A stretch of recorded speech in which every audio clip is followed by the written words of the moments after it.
Terima kasih Anda masih bersama kami di Sapa Indonesia Pagi. Saudara, para pengembang yang tergabung dalam Asosiasi Real Estate Indonesia bersinergi untuk Jakarta Hijau, ramah lingkungan. Dan untuk itu DPD REI DKI Jakarta menggelar evaluasi dan juga menyusun rencana kerja dalam kegiatan rapat kerja daerah atau Rakerda. Ya, Rakerda REI DKI Jakarta ini diawali dengan kegiatan penanaman 1.000 mangrove pada hari Sabtu 25 November 2023. Dan kegiatan ini dilakukan di kawasan ekowisata mangrove Pantai Indah Kapuk, Jakarta Utara. Dan setelahnya saudara, pada Rabu 29 November ini digelar Rakerda DPD REI DKI Jakarta dengan tema Bersinergi untuk Jakarta Hijau, Ramah Lingkungan. Tema ini dipilih setelah adanya isu polusi udara di Jakarta yang baru-baru ini. Dan para pengembang yang tergabung dalam Asosiasi REI DKI Jakarta ini berkomitmen untuk menyediakan real estate dengan pendekatan properti hijau dan menyiapkan prasarana melalui pendekatan infrastruktur hijau. Kami pilih karena isu Rakerda para pengembang real estate telah digelar yang tentunya mencetuskan kesimpulan dan juga aksi nyata, yakni bagaimana kemudian membangun lahan juga perumahan yang tentu saja ramah lingkungan. Bagaimana pula juga tanggapan para pengembang perumahan terkait dengan para milenial yang sulit membeli rumah saat ini. Kami akan berbincang dengan Ketua DPD REI DKI Jakarta, sudah ada Pak Arvin Iskandar. Selamat pagi Pak Arvin. Pagi Bu. Ya, dan juga ada Sekretaris DPD REI DKI Jakarta Pak Agusman Turnip. Selamat pagi Pak Agusman. Pagi Ibu. Terima kasih untuk waktunya di pagi hari ini sudah berkenan hadir di studio. Nah, ini kan kalau kita lihat ya Bapak-bapak semua, ini merupakan real estate Indonesia begitu, DPD REI Jakarta ini. Apa yang kemudian menjadi pembeda dengan asosiasi pengembang properti lainnya? Kalau tidak salah kan ada lebih dari 20 pengembang properti lainnya. Apa yang menjadi pembedanya, Pak Arvin? Ya, terima kasih. Kita ini merupakan garda terdepan sudah lebih dari 51 tahun. Asosiasi kita ini pengembang-pengembang properti, baik itu BUMN, baik itu swasta, maupun pengembang besar, menengah, dan kecil. Yang membedakan kita adalah kita ini merupakan garda terdepan dan terlama.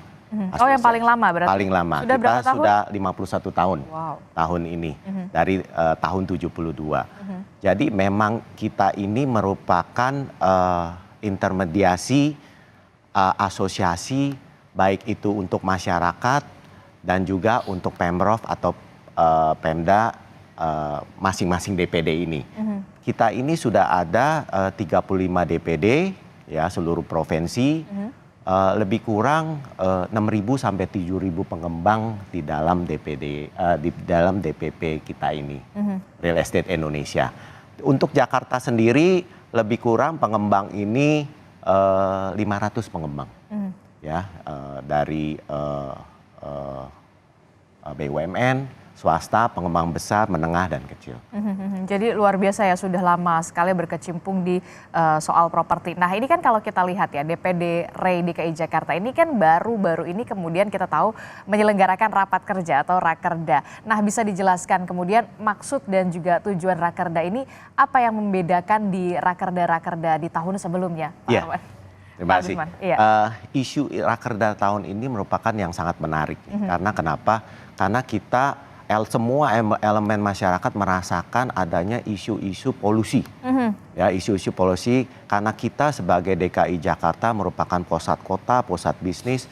Jadi kita bersama-sama dengan Pemprov DKI, masyarakat dan pengembang lainnya ini ingin menciptakan DKI Jakarta ini rendah polusi, ramah lingkungan. Ramah lingkungan.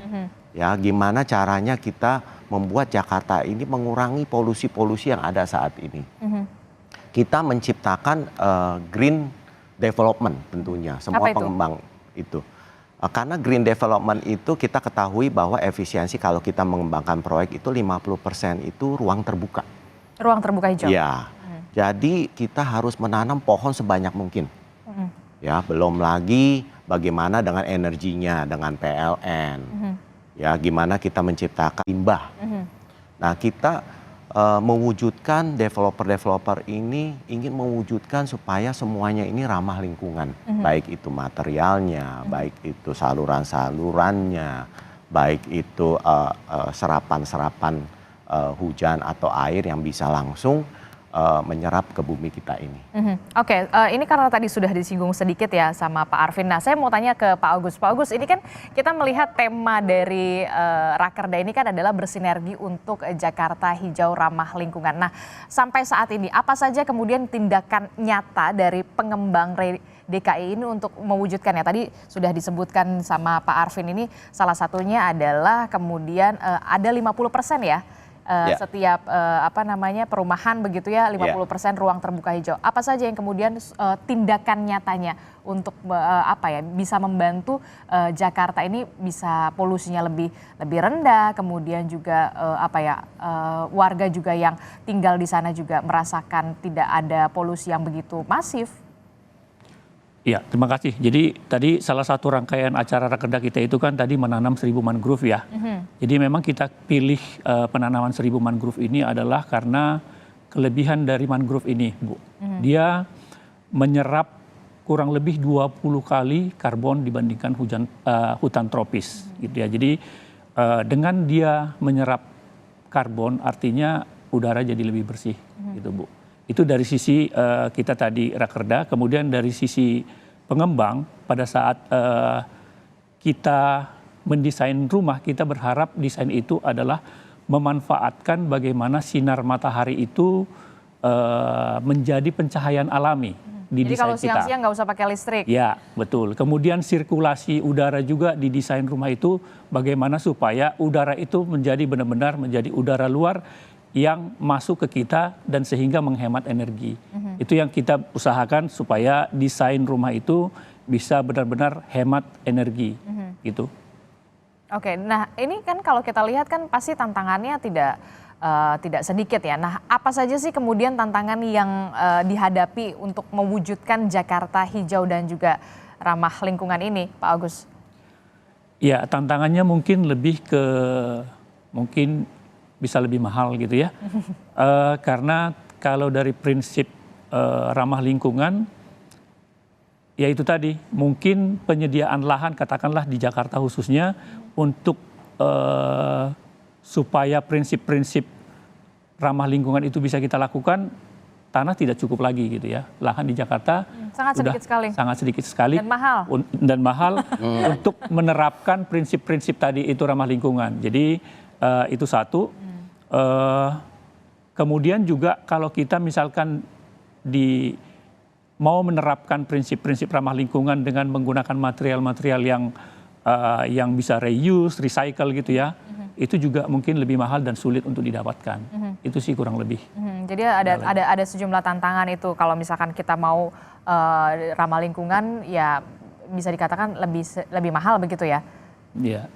Oke. Nah, Pak Arvin, apa sih harapan dan juga rekomendasi DKI Jakarta untuk kemudian untuk pemerintah atau para eksekutif untuk mendorong tercapainya Jakarta hijau yang ramah lingkungan ini? Seperti apa? Ya, kita harus bersama-sama, ya baik itu pemerintah, baik itu pengembang, baik itu konsultan, baik itu kontraktor, kita sama-sama diberikan edukasi yang selengkap-lengkapnya terhadap apa itu ramah lingkungan.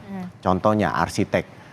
Di perencanaan pembangunan proyek ini tentunya kita mempunyai bisnis plan atau awalnya ini perencanaan arsitek. Arsitek ini juga harus mengetahui edukasi yang lebih baik bagaimana menciptakan ramah lingkungan.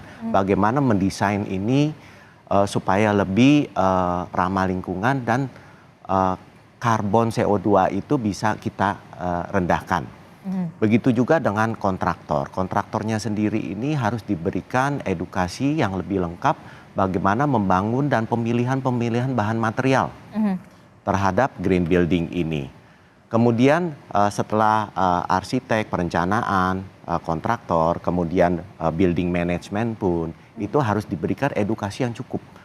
Nah, kita melihat tantangan ini, edukasi ini yang lebih menyeluruh kepada semua aspek ini untuk menciptakan ramah lingkungan sehingga mereka lebih mengetahui bagaimana menciptakan satu building material yang baik, dua energi, apakah kita membuat solar panel. Ya, terus kemudian water, apakah kita harvest water ini untuk recycle, sumur resapan, ya ini yang kita perlukan edukasi ini sehingga menciptakan ramah lingkungan yang baik.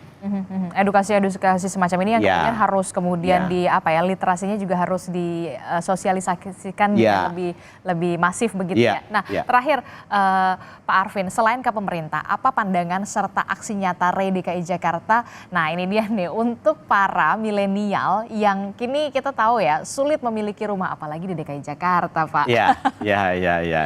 Memang kan ya kita nggak bisa tutup mata, tanah di DKI Jakarta mahal.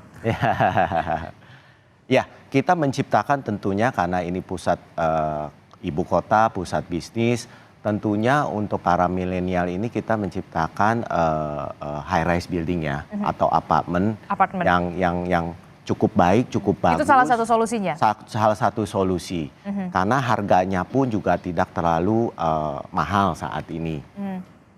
Kita menciptakan ruangannya pun juga tidak terlalu besar sehingga milenial ini bisa affordable, bisa menjangkau harga tersebut, dan juga kita juga sudah memberikan gimmick-gimmick yang menarik tentunya ya terhadap subsidi harga, subsidi DP, dengan perbankan juga untuk meng-approve semua kredit kepemilikan ini semua.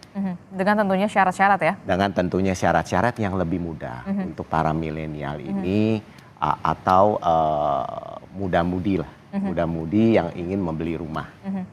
Oke, itulah yang kemudian menjadi solusi yang diharapkan kemudian untuk para milenial juga yang memimpikan kemudian mimpi ini bisa jadi nyata, punya rumah di DKI Jakarta dekat dari kantor, tidak perlu lama-lama di jalan, curhat ya saya ya.